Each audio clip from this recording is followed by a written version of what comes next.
जय हिंद साथियों, स्वागत है आपका हमारे YouTube channel awareness about law पर। आज हम चर्चा करेंगे उपासना स्थल अधिनियम विशिष्ट उपबंध 1991 के बारे में, the place of worship special provision act 1991।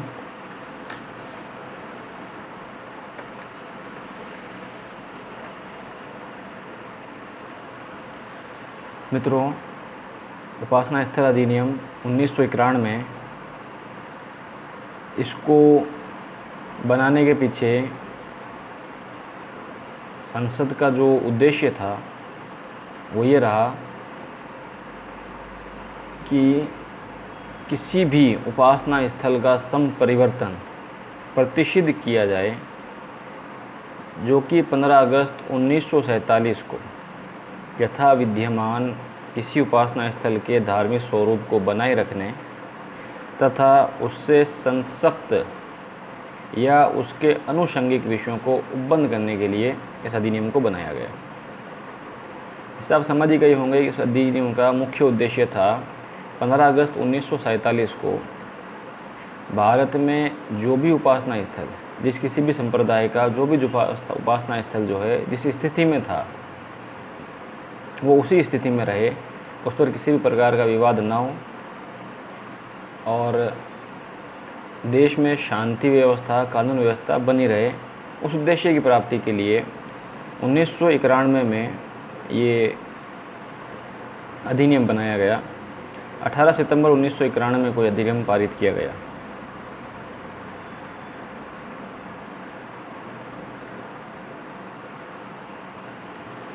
सितंबर 1991 को इस अधिनियम को संसद के पटल पर रखा गया। इस अधिनियम में कुल 8 धाराएं हैं, कुल ही 8 धाराएं। किस प्रकार है हम आज की वीडियो में चर्चा करेंगे। इस अधिनियम की उद्देशिका प्रेम्बल क्या है वो हम चर्चा करते हैं।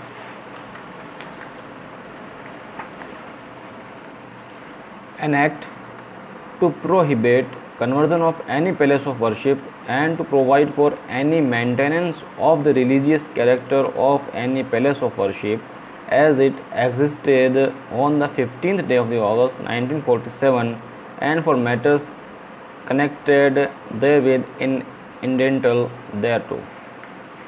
मतलब अगर इसे हिंदी में समझें तो किसी उपासना स्थल का संपरिवर्तन प्रतिषिद्ध करने के लिए 15 अगस्त 1947 को यथा विद्यमान किसी उपासना स्थल के धार्मिक स्वरूप को बनाए रखने तथा उससे संसक्त या उसके आनुषंगिक विषयों का उपबंध करने के लिए इस अधिनियम का निर्माण किया गया।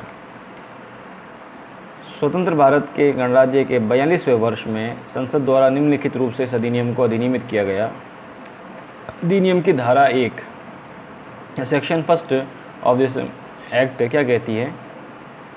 सामान्यतः सभी अधिनियमों में जो धारा 1 है वो उसका संक्षिप्त नाम है, उसका विस्तार, परामर्श इत्यादि का वर्णन करती है। उसी अनुसार धारा 1 में इसका संक्षिप्त नाम, विस्तार और इसका प्रारंभ बताया गया है। इस अधिनियम का संक्षिप्त नाम उपासना स्थल विशेष उपबंध अधिनियम, the place of worship act special provision 1991 है। इसका विस्तार जम्मू कश्मीर राज्य की सीमाएं संपूर्ण भारत पर है, परंतु वर्तमान में इसका विस्तार संपूर्ण भारत पर रहेगा। जम्मू कश्मीर राज्य पर भी अब ये लागू हो गया है, क्योंकि धारा 370 आर्टिकल 370 जम्मू कश्मीर से हटाया गया है। उसके उपरांत अब ये जम्मू कश्मीर में भी लागू होगा। 30 अक्टूबर 2019 के बाद से ये एक्ट जम्मू कश्मीर और लद्दाख में भी संपूर्ण भारत में के अनुसार सब जगह लागू है, वैसे वहाँ भी लागू रहेगा। धारा 1 की उपधारा 1 सेक्शन 1 एंड सब सेक्शन 1 में कहा गया कि इसका जो संक्षिप्त नाम है उपासना स्थल विशेष उपबंध अधिनियम 1991 है। उपधारा 2 में कहा गया है इसका विस्तार जम्मू कश्मीर राज्य के सिवाय संपूर्ण भारत में है, परंतु 30 अक्टूबर 2019 के बाद से इसका विस्तार संपूर्ण भारत में है। जम्मू कश्मीर राज्य को प्राप्त विशेष दर्जा समाप्त कर दिया गया। इसकी उपधारा 3 में ये प्रावधान है। इस अधिनियम की धारा 3, धारा 6, धारा 8 के उपबंध तुरंत प्रवृत्त होंगे या तत्काल प्रभाव से लागू होंगे और बाकी बचे हुए शेष उपबंध जो हैं वो 11 जुलाई 1991 को प्रवृत्त समझे जाएंगे। धारा 2 की हम बात करते हैं, उसमें परिभाषाएं बताई गई हैं। इस अधिनियम के संदर्भ में अन्यथा जहाँ कुछ अपेक्षित ना हो, इसका अन्यथा वहाँ पर उल्लेख ना किया गया हो, तो निम्न शब्दों को निम्न परिभाषा में परिभाषित माना गया है। इस अधिनियम का प्रारंभ 11 जुलाई 1991 को अभिप्रेत है। इस अधिनियम के प्रारंभ से यह आशय लिया जाएगा कि 11 जुलाई 1991 को इस अधिनियम को प्रारंभ अभिप्रेत किया गया है। संपरिवर्तन, कन्वर्जन, इसका अंतर्गत उसके व्याकरणिक रूप भेदों सहित किसी भी प्रकार के परिवर्तन या तब्दीली से है। Conversion with the grammatical variation includes alterations or changes of whatever nature में शामिल किया गया है। उसकी प्रकृति को, उसमें किसी प्रकार के छोटे बड़े परिवर्तन को सम्मिलित किया गया है। उपासना स्थल, उपासना स्थल में किसी भी मंदिर, मस्जिद, गुरुद्वारा, गिरजाघर, मठ या किसी धार्मिक संप्रदाय या उसके अनुभाग, चाहे वो किसी भी नाम से ज्ञात हो, लोक धार्मिक उपासना का कोई अन्य स्थल अभिप्रेत है। वो समस्त धार्मिक स्थल जो पूजा अर्चना, इबादत इत्यादि करने के लिए, धार्मिक उपासना करने के लिए, धार्मिक क्रियाकलाप करने के लिए उपयोग में लिए जाते हैं, उनका धार्मिक क्रियाकलापों का आयोजन किया जाता है, उन सब को उपासना स्थल में सम्मिलित किया गया है। चाहे वो मस्जिद है, मंदिर है, गुरुद्वारा है, गिरजाघर है, मठ है या किसी भी अन्य धर्म संप्रदाय का कोई अन्य धर्म स्थल है। अब धारा 3 में उपासना स्थलों के संपरिवर्तन पर वर्जन लगाया गया है। धारा 3 क्या कह रही है? Bar of the conversion of place of worship. इन्होंने बैन कर दिया है कि अब आप किसी भी धर्म उपासना स्थल का संपरिवर्तन नहीं कर सकते। धारा 3 में क्या कहा गया है, क्या उल्लेख है, आइए देखते हैं। कोई भी व्यक्ति किसी धार्मिक संप्रदाय या उसके किसी अनुभाग के किसी उपासना स्थल का उसी धार्मिक संप्रदाय के भिन्न अनुभाग के या किसी भिन्न धार्मिक संप्रदाय या उसके किसी अनुभाग के उपासना स्थल में संपरिवर्तन नहीं करेगा। क्या कहा गया है यहाँ पे कि किसी भी धर्म स्थल का किसी अन्य धर्म स्थल में संपरिवर्तन ही नहीं, अपितु उसी धर्म के अन्य अनुभाग के धर्म स्थल में भी परिवर्तन का वर्जन किया गया है। किन धर्मस्थलों की बात की जा रही है? वह धर्मस्थल जो 1947 अगस्त 15 को विद्यमान थे, उनका स्ट्रक्चर 1947 अगस्त 15 अगस्त 1947 को जो उनकी स्थिति थी, जो उनका स्ट्रक्चर था, जो उनकी वैल्यू थी, वही रहेगी। किसी प्रकार से उनका संपरिवर्तन नहीं होगा। उसी धर्म के किसी अन्य संप्रदाय में भी, अन्य अनुभाग में भी उसका संपरिवर्तन नहीं किया जाएगा। धारा 4 क्या बात कहती है, आइए हम देखते हैं। धारा 4 कह रही है कतिपय उपासना स्थलों के धार्मिक स्वरूप के बारे में घोषणा और न्यायालयों आदि की अधिकारिता का वर्णन। यहाँ न्यायालय की अधिकारिता का वर्णन क्या बात किया गया है और एक घोषणा की गई है। धारा 4 की उपधारा 1 कहती है ये घोषित किया जाता है, घोषणा कर रही है कि ये घोषित किया जाता है 15 अगस्त 1947 को विद्यमान उपासना स्थल का धार्मिक स्वरूप वैसा ही बना रहेगा जैसा वह उस दिन विद्यमान था। धारा 4 की उपधारा 1 इस बात की घोषणा करती है कि 15 अगस्त 1947 को धार्मिक स्थलों का जो स्वरूप उस दिन था वो यथास्थिति बना रहेगा, उसमें कोई संपरिवर्तन नहीं किया जाएगा। इसकी उपधारा 2 क्या कहती है? यदि इस अधिनियम का प्रारंभ पर 15 अगस्त 1947 को विद्यमान किसी उपासना स्थल के धार्मिक स्वरूप के संपरिवर्तन के बारे में इस अधिनियम के लागू होने प्रारंभ होने से पूर्व 15 अगस्त 1947 को विद्यमान किसी भी उपासना स्थल के धार्मिक स्वरूप के संपरिवर्तन के बारे में क्या है, कोई वाद, अपील या अन्य कार्यवाही किसी भी न्यायालय, अधिकरण या अन्य प्राधिकारी के समक्ष लंबित है, विचारणीय है, लंबित है, तो वह उपशमित हो जाएगी। क्या हो जाएगी? उपशमित हो जाएगी। और ऐसे किसी मामले की बाबत कोई वाद, अपील या अन्य कार्यवाही ऐसे प्रारंभ पर, इस अधिनियम के प्रारंभ पर या उसके पश्चात किसी न्यायालय, अधिकरण या प्राधिकारी के समक्ष नहीं होगी। क्या किया जा रहा है? सेक्शन 4 सब सेक्शन 2 क्या कहती है? If on the commencement of this act any suit, appeal or other proceeding with respect to the conversion of the religious character of any place of worship existing on the 15 August 1947 is pending before any court, tribunal or other authority, the same shall abate, and no suit, appeal or other proceeding with respect to any such matter shall lie on after such commencement in any court, tribunal और other authorities. मतलब धारा 4 की उपधारा 2 कह रही है कि यद्यपि आज दिनांक 11 जुलाई 1991 में जिस दिन यह अधिनियम लागू हुआ, उस दिन न्यायालय में कोई वाद विचारणीय है, कोई अपील विचारणीय है या प्रकरण लंबित है, वह भी उपशमित हो जाएंगे, वह भी तत्काल प्रभाव से समाप्त हो जाएंगे, उन पर आगे कार्रवाई नहीं होगी। न्यायालय की अधिकारिता को यहाँ पर समाप्त किया गया, यहाँ पर वर्जन किया गया, समाप्त तो नहीं किया गया, उसको वर्जित कर दिया गया कि न्यायालय इस प्रकार के वादों पर विचारण नहीं करेगा। परंतु इसमें एक अपवाद जोड़ा गया, यदि इस धारा पर ऐसे किसी स्थल के धार्मिक स्वरूप में 15 अगस्त 1947 के पश्चात संपरिवर्तन हुआ है, संस्थित या फाइल किया गया कोई वाद, अपील या अन्य कार्रवाई इस अधिनियम के प्रारंभ पर लंबित है, तो ऐसा वाद, अपील या अन्य कार्रवाई इस प्रकार उपशमित नहीं होगी। वैसे प्रत्येक वाद, अपील, अन्य कार्रवाई का निपटारा उपधारा 1 के उपबंधों के अनुसार किया जाएगा।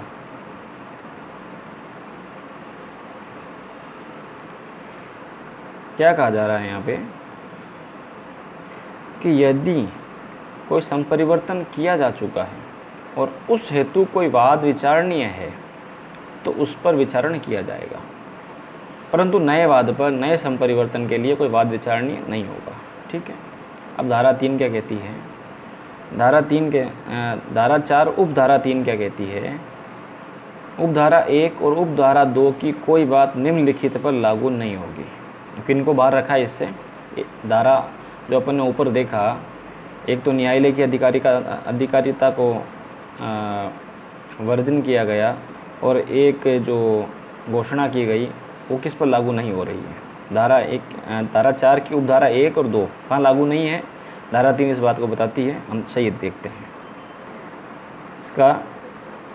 उपधारा 3 का नंबर 1 पॉइंट है, उक्त उपधाराओं में निर्दिष्ट कोई उपासना स्थल जो प्राचीन संस्मारक तथा पुरातात्विक स्थल और अवशेष अधिनियम 1958 का तत्समय पर्वत किसी अन्य विधि के अंतर्गत आने वाला कोई प्राचीन और ऐतिहासिक स्मारक या कोई पुरातात्विक स्थल या अवशेष है, जो उस पर लागू नहीं होगी। मतलब कोई भी ऐसा स्मारक जो संस्मारक प्राचीन है, इसको ऐसे देख सकते हैं, जो हमारे पुरातात्विक स्थल हैं, जो हमारी धरोहरें हैं, ये उन पर लागू नहीं होगा। फिर उपधारा 2 में निर्दिष्ट किसी मामले की बाबत कोई वाद, अपील, अन्य कार्यवाही जिसका अधिनियम के प्रारंभ के पूर्व किसी न्यायालय, अधिकरण या अन्य प्राधिकारी द्वारा अंतिम रूप से विनिश्चय, परिनिर्धारण या निपटारा कर दिया गया है, उस पर भी लागू नहीं होगा। मतलब 11 जुलाई 1991 को जब यह अधिनियम लागू हुआ, इस अधिनियम के लागू होने से पूर्व यदि न्यायालय ने किसी बात का निपटारा कर दिया है तो उस पर भी अधिनियम लागू नहीं होगा। ऐसा नहीं है कि दिए गए निपटारा निर्णय को निरस्त किया गया है, नहीं, उस पर भी ये अधिनियम लागू नहीं है। ऐसे किसी मामले के बारे में कोई विवाद जो ऐसे प्रारंभ के पूर्व पक्षकारों द्वारा आपस में तय हो गया हो, ये वहाँ भी लागू नहीं होगा कि इस अधिनियम के लागू होने से पूर्व अगर पक्षकारों ने आपसी कोई समझौता कर लिया है, बैठ करके समस्या का समाधान कर लिया है, निपटारा कर लिया है, उस पर भी यह अधिनियम लागू नहीं होगा। फिर आता है ऐसे किसी स्थल का कोई संपरिवर्तन जो ऐसे प्रारंभ के पूर्व उपमति द्वारा किया गया हो।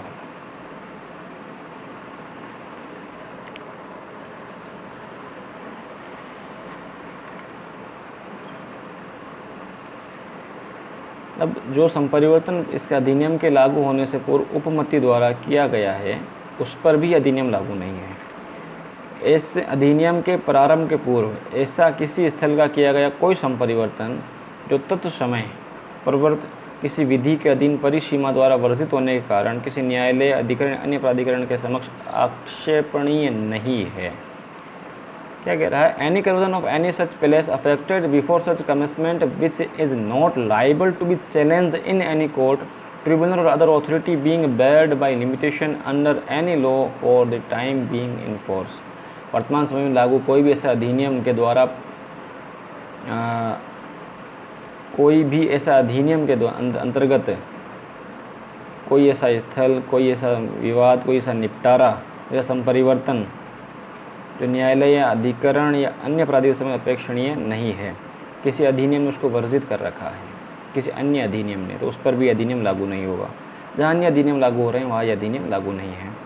अब अधिनियम की धारा 5 हम उस पर बारे में चर्चा करते हैं। अधिनियम का राम जन्मभूमि और बाबरी मस्जिद पर लागू नहीं होना। इस अधिनियम की कोई भी बात उत्तर प्रदेश राज्य के अयोध्या में स्थित राम जन्मभूमि बाबरी मस्जिद के रूप में सामान्यतया ज्ञात स्थान या उपासना स्थल को और उक्त स्थान या उपासना स्थल से संबंधित किसी वाद, अपील या अन्य कार्रवाई को लागू नहीं होगी। कि मोटे तौर पर देखा जाए तो इस अधिनियम का जन्म इसी वाद और विवाद के कारण हुआ, तो इस अधिनियम को इस पर लागू नहीं किया गया। इसको न्यायालय के विचारण के लिए लंबित रखा गया है कि न्यायालय इस पर विचारण करेगा और अपना निर्णय देगा। वर्तमान में इस पर न्यायालय, माननीय उच्चतम न्यायालय का निर्णय भी आ चुका है।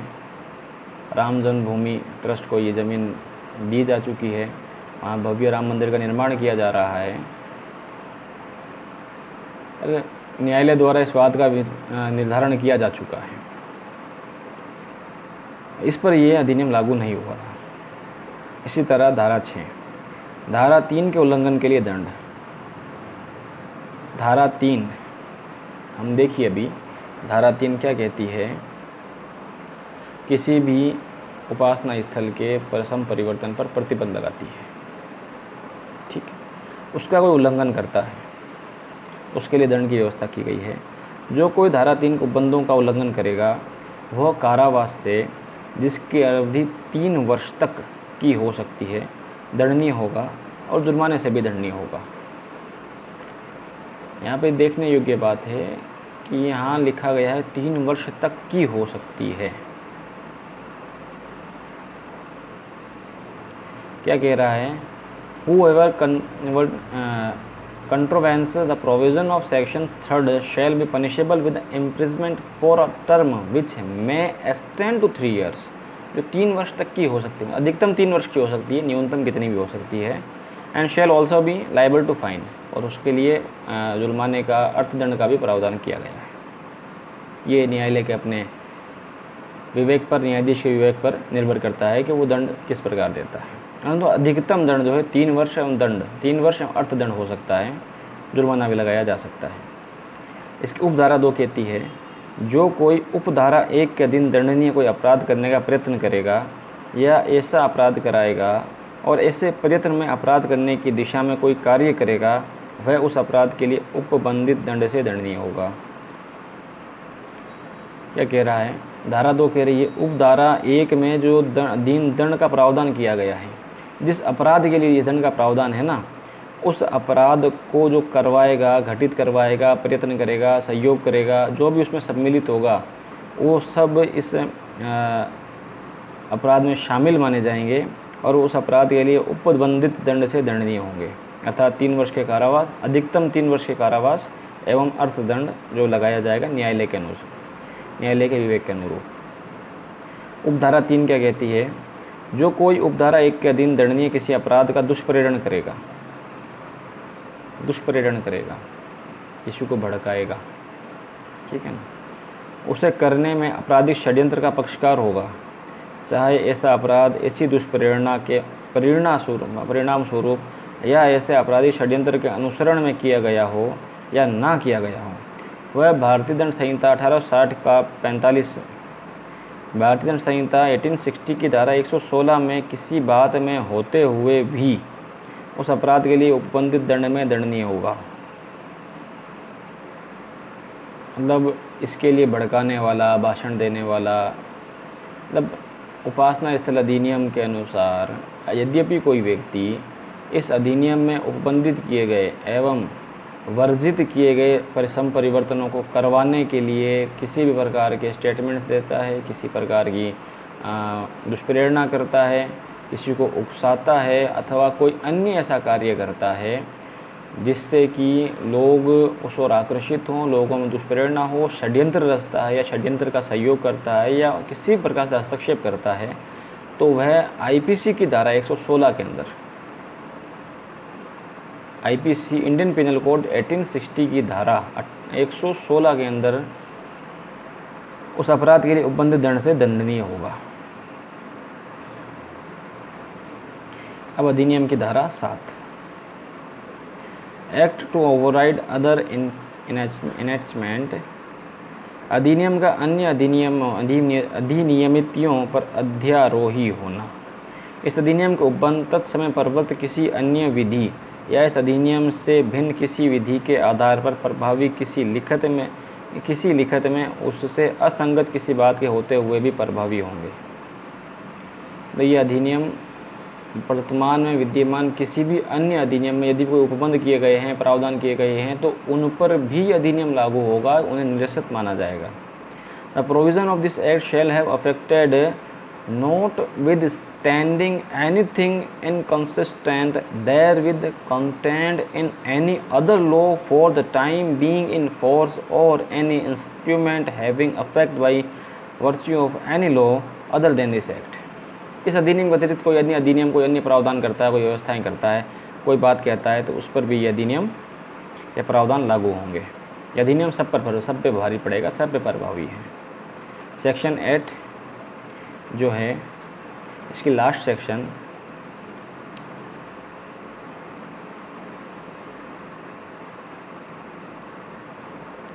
इसे 2001 के अधिनियम संख्या 30 की धारा 2 और पहली अनुसूची द्वारा निरसित कर दिया गया है। तो दोस्तों, हमने आज देखा कि उपासना स्थल अधिनियम क्या है, उपासना स्थल अधिनियम का उद्देश्य क्या रहा और इसमें क्या प्रावधान किए गए हैं। निश्चित रूप से सरकार का जनता के द्वारा नियुक्त की गई सरकार का दायित्व रहता है कि वो प्रदेश में, देश में, राष्ट्र में शांति व्यवस्था, कानून व्यवस्था बनाए रखे और प्रत्येक नागरिक की कुशल और उज्ज्वलता के लिए, उसके आर्थिक निर्भरता के लिए, उसकी समानता के लिए निरंतर प्रयास करती रहे। उसी कड़ी में इस अधिनियम को बनाया गया।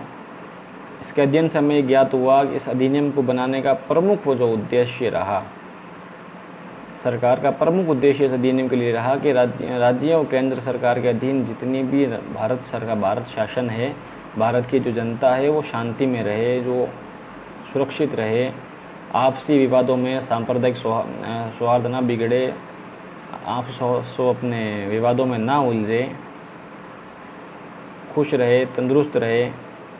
और एक तरीके से इस अधिनियम का प्रमुख उद्देश्य जो था वो भारत में शांति व्यवस्था, कानून व्यवस्था को लागू करना था।